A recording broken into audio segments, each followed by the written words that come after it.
princess forced to marry her own brother, then coerced into a revolting union with her own father. This isn't the stuff of nightmares. It's the harrowing reality of Arsinoe the Tsek, one of the most haunting figures in ancient Egyptian history. Her life was not just a series of personal tragedies, but a chilling testament to the decadence and ruthless ambition of the Ptolemaic dynasty. How could a woman survive, let alone rise to the heights of power, in a world where family ties were twisted into brutal instruments of rule? What dark secrets lurked behind those incestuous marriages? Were they desperate bids for power, keys to an empire's survival, or simply the curse of a royal bloodline? To uncover the truth behind this disturbing tale, we must journey back to the death of Alexander the Great, a moment when the fertile land of Egypt fell into the hands of Ptolemy I Soter, one of his most ambitious generals. From that point on, a new dynasty emerged, carrying with it eerie echoes of ancient traditions and shaping a future no one could have foreseen. Arsinoe II was not born into an ordinary family. Her father was Ptolemy I Soter, one of Alexander the Great's most brilliant and ruthless generals. After Alexander's sudden death and the collapse of his vast empire, Ptolemy wasted no time. He seized control of Egypt and declared himself pharaoh, founding a new dynasty, the Ptolemies. He was not just a seasoned warrior, but also a cunning statesman who laid the foundations for his dynasty's power and prosperity. Arsinoe's mother was Berenice I, his beloved wife and a highly influential figure at court. She was not a native Egyptian, but came from Macedonia, bringing with her the bloodline and mindset of the Greek aristocracy. The union between Ptolemy I and Berenice I produced a new generation of Ptolemaic royalty, ambitious, steeped in the sophistication of Greek culture, yet heirs to the brutal authority and divine power of Egypt's ancient pharaohs. Raised in the opulent palace of Alexandria, Arsinoe was surrounded by extravagant luxury, but her upbringing was anything but idle. She received a rigorous education, studying Greek poetry, philosophy, and science, while also being carefully groomed for her role as a royal woman, a critical political instrument in her father's empire-building game. Her sharp intellect, unshakable will, and natural beauty made her an alluring figure, but also a potentially dangerous one. In a royal family rife with ambition, Arsinoe was not an only child.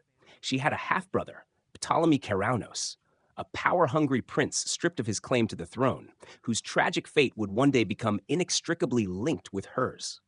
Then there was her full brother, Ptolemy II Philadelphus, who would eventually become both her husband and most powerful ally. Life in the Alexandrian court was no fairy tale. It was a hidden battlefield where every royal family member was a pawn in the never-ending struggle for dominance. When Arsinoe came of age, her striking beauty and exceptional intellect became a priceless asset in the hands of her powerful father, Ptolemy I Soter. In the blood-soaked, tear-stained chessboard of the Hellenistic world, marriage alliances were the most reliable bonds, and Ptolemy saw a golden opportunity far to the north, the kingdom of Thrace and its aging king, Lysimachus. Lysimachus was no ordinary man. He was one of the Diadochi, the mighty successors of Alexander the Great, and had carved out a vast realm for himself, including Thrace, Macedonia, and large parts of Asia Minor. Though past his youth, Lysimachus remained a formidable force. The marriage between Arsinoe and Lysimachus was no romantic fairy tale. It was a calculated, cold-blooded political agreement sealed by bloodlines. For Ptolemy I, it was a way to secure Egypt's safety and expand his influence. For Lysimachus, it was a chance to fortify his throne and produce heirs of royal descent. Arsinoe arrived in Thrace not merely as a bride, but as a queen trained to rule. She quickly adapted to court life, not just with her beauty, but with a razor-sharp mind. She bore Lysimachus 3 sons, Ptolemy Epigenos, Lysimachus, and Philip. Each child she gave birth to strengthened her standing in the Thracian court, but also planted seeds of future tragedy. Life in Thrace was far from peaceful. Arsinoe found herself navigating a treacherous court where political plots hid behind every door. Her greatest threat didn't come from foreign enemies, but from within Lysimachus's own family. Agathocles, Lysimachus's eldest son by his previous wife Nicaea, was the rightful heir and beloved by the people. He was a talented warrior who had secured important victories for his father, and his position seemed unshakable. Nicaea, the powerful former queen, remained a thorn in Arsinoe's side. Arsinoe knew that as long as Agathocles lived, her own son's futures would always be uncertain. Ambition and ruthless determination transformed Arsinoe from a princess into a masterful, manipulative queen. She began weaving a web of intrigue to eliminate Agathocles. Exploiting Lysimachus's old age and growing paranoia, she whispered poisonous accusations in his ear that Agathocles was plotting to overthrow him, that he had behaved inappropriately with Arsinoe herself. These toxic lies, repeated with skill and timing, slowly eroded Lysimachus's trust in his son. The obsession with betrayal clouded the old king's judgment. He believed Arsinoe's insinuations, and in a horrifying decision, Lysimachus ordered the execution of his own firstborn, Agathocles. His death sent shockwaves through the Thracian court and the entire Hellenistic world. It was a stain that would never be washed from Lysimachus's reign, and a chilling testament to how far Arsinoe would go to secure her ambitions. Agathocles' murder ignited civil unrest and the inevitable collapse of Lysimachus's kingdom. Outraged allies and generals rose up in rebellion. Among them was Agathocles' wife, Lysandra, joined by one of Arsinoe's own half-brothers, a son of Ptolemy I, but not by Berenister, Ptolemy Epigenos, and Seleucus I Nicator, another powerful Diadochi and longtime rival of Lysimachus. In the winter of 281 BCE, the two aging titans of Alexander's legacy, Lysimachus and Seleucus, clashed in the decisive Battle of Corupadium in Asia Minor. It was the final showdown among the surviving Diadochi. Lysimachus, weary and old, was slain. The kingdom he had built crumbled like a sandcastle. When news of Lysimachus's death reached Thrace, chaos erupted in the royal court. With her instincts for survival and sharp political mind, Arsinoe knew she couldn't remain. She fled with her 3 sons, abandoning a burning kingdom and a blood-stained legacy. She went in search of refuge, and fate led her to a marriage even more terrifying, to her own half-brother. But that is another story. After the fall of the Thracian kingdom and the death of Lysimachus, Arsinoe II had no choice but to flee. She took her 3 sons with her, 2 of them still very young, and a heart full of hatred. Her only goal now was survival and the search for shelter, for a power strong enough to protect her from the enemies that lurked all around. Her desperate eyes turned to someone she knew well, Ptolemy Keraunos, her half-brother. Keraunos was a complex and dangerous figure. He was the son of Ptolemy Thurus Soter by his first wife, Eurydice, and was once the rightful heir to the Egyptian throne. But fate had other plans. Ptolemy first unexpectedly changed his mind and stripped Keraunos of his claim, giving it instead to Arsinoe's full brother, Ptolemy II Philadelphus. Cast aside and consumed with rage, Keraunos left Egypt for Macedonia, where he quickly rose in influence and seized power after Lysimachus's death. Now he was king of Macedonia, and in that bleak reality, Arsinoe saw a faint glimmer of hope. When Arsinoe arrived in Macedonia, Keraunos welcomed his sister with disturbing eagerness. He knew exactly what she was worth. Not just a capable queen with political experience, but a valuable pawn in the great game of power. To solidify his rule and quell any gossip about harboring a widowed queen and her children, Keraunos made a horrifying proposal: marriage to his own half-sister. Though traditional Greek customs considered sibling marriage incestuous and taboo, the chaotic politics of the Diadochi period often bent those rules in the name of royal legitimacy. Even so, this was still a deeply controversial and condemned union. Backed into a corner, Arsinoe was out of options. She knew that refusing him could mean losing his protection, and worse, the lives of her children. Racked with fear and with a shattered heart, she agreed to the marriage. The ceremony was held. A union was formed, not out of love, but out of desperation and a silent, dangerous bargain. But Keraunos' promises were a cruel trap. Arsinoe had made the gravest mistake of her life by trusting the mercy of a man blinded by ambition. Keraunos cared nothing for her happiness or her children's safety. All he saw were potential threats to his Macedonian throne. Arsinoe's 3 sons, possible heirs of Lysimachus, were threats that needed to be eliminated. Not long after their abhorrent wedding, Keraunos ordered an unthinkable crime. He had Arsinoe's 2 youngest sons, Lysimachus and Philip, murdered in front of her. The image of a mother watching her own children slaughtered before her eyes was one of pure horror, a trauma beyond repair. Some sources suggest she only managed to escape by begging for mercy or with the help of a few loyal attendants. However it happened, Arsinoe fled, leaving behind the cold corpses of her sons and a grief too deep for words. Heartbroken and burning with the desire for revenge, Arsinoe somehow slipped free from Keranos's grasp. She escaped from Macedonia, a kingdom that had become her personal hell. She had nowhere left to turn but her homeland of Egypt, now ruled by her full brother, Ptolemy II Philadelphus.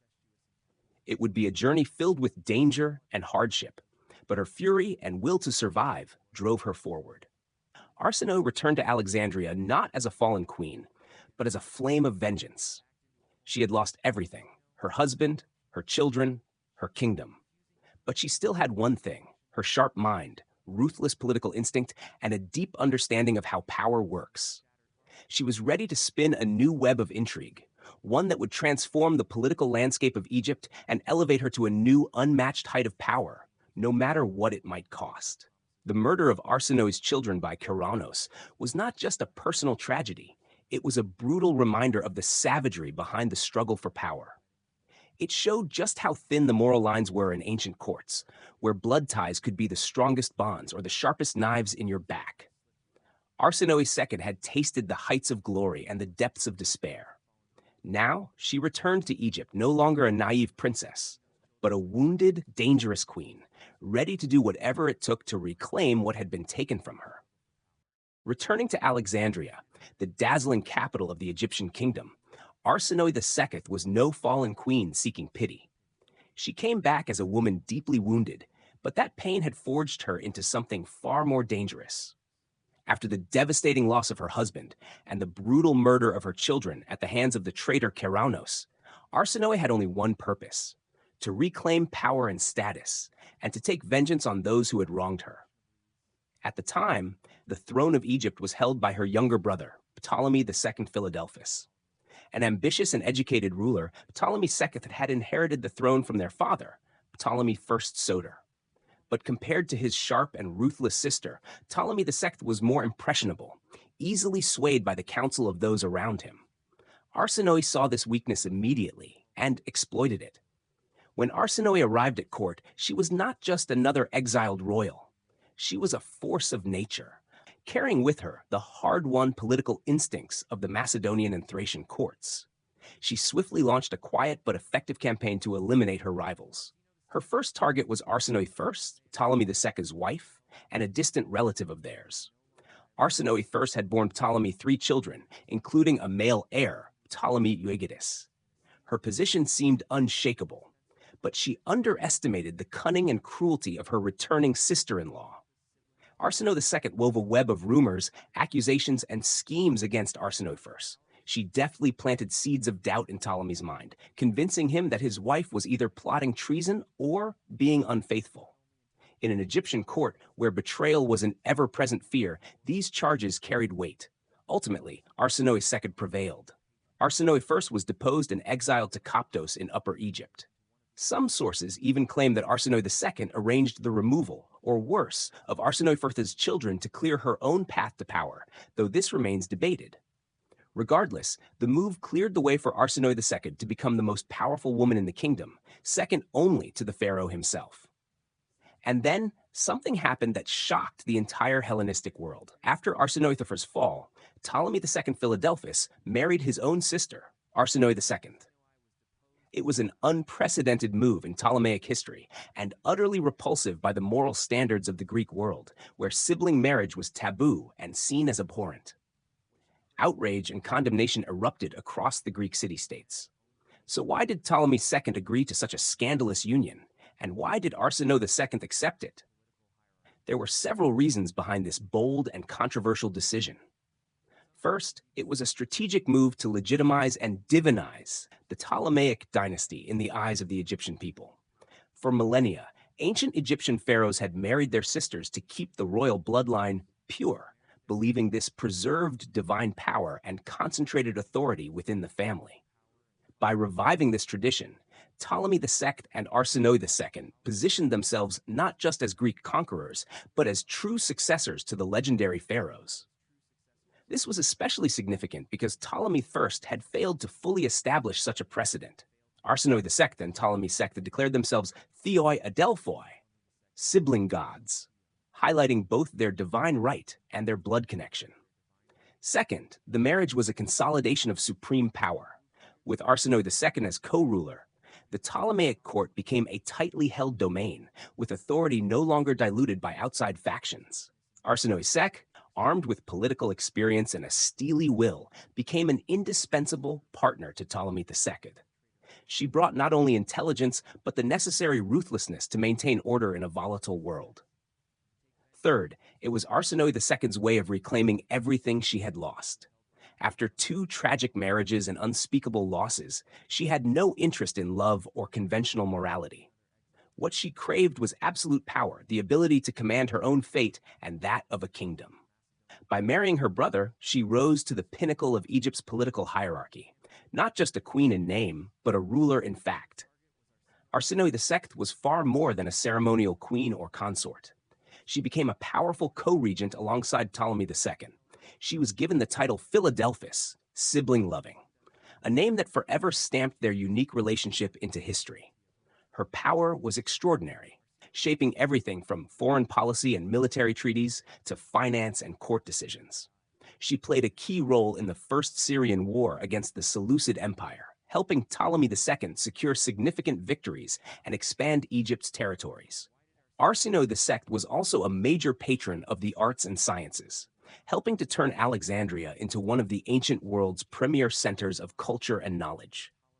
Cities were named after her. Temples were built in her honor. Her image appeared on coins beside Ptolemy II, a clear mark of her unmatched influence and authority.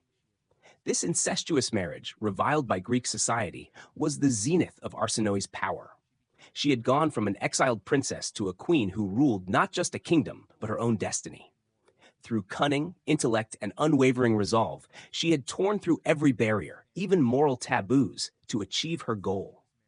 But in seizing absolute power, did she pay too high a price? And did the blood-bound throne she claimed truly carry divine strength, or a hidden curse?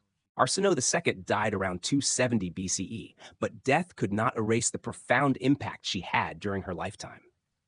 Under her influence and co-rule, Egypt under Ptolemy II Philadelphus reached the pinnacle of prosperity and power. She was not merely a political advisor, she was a true leader, involved in every facet of the kingdom's affairs. It was Arsinoe II who played a key role in shaping Egypt's foreign policy. She actively took part in military campaigns, particularly during the First Syrian War against the Seleucid Empire. Thanks to her cunning and strategic vision, Egypt achieved significant victories, expanded its territories, and solidified its position as a leading power in the Mediterranean. Trade routes were secured, and wealth poured into Alexandria from across the known world, transforming the city into a thriving economic hub. But her legacy extended far beyond the battlefield and politics. Arsinoe II was also a great patron of the arts and sciences. She welcomed scholars, poets, and artists from across the Greek world to Alexandria. During the reign of Ptolemy II and Arsinoe II, the legendary Library of Alexandria flourished, becoming the greatest repository of knowledge in the ancient world. She helped transform Alexandria into not just a commercial center, but a cradle of culture and intellect that attracted some of the brightest minds of the era. Even after her death, Arsinoe II's influence did not wane. On the contrary, she was deified and worshipped as a goddess.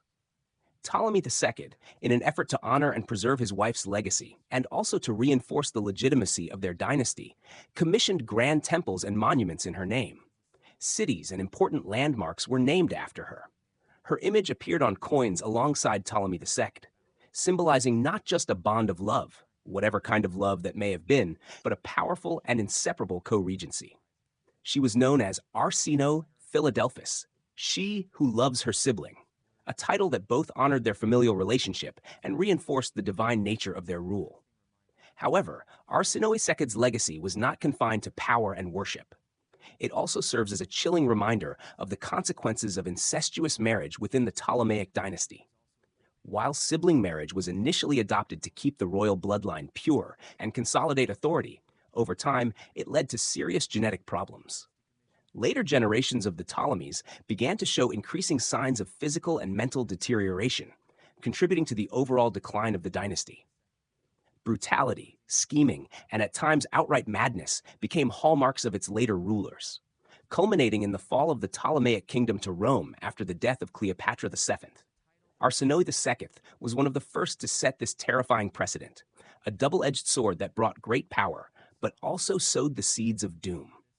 Arsinoe II remains one of the most remarkable and controversial queens of the ancient world. Her life was a dramatic tale of boundless ambition, ruthless survival, and a complex legacy built on disturbingly unconventional family ties. She stands as a symbol of the extraordinary power a woman could wield in a man's world, someone unafraid to break every moral boundary to achieve her goals. At the same time, she is a testament to the fact that history is full of shadowy corners, surprising, unsettling, and often terrifying, where the line between glory and disgrace blurs into something altogether more haunting. The story of Arsinoe II is a lasting reminder that absolute power often comes at a terrible cost, and that the darkest secrets of history sometimes lie buried deep in bloodlines.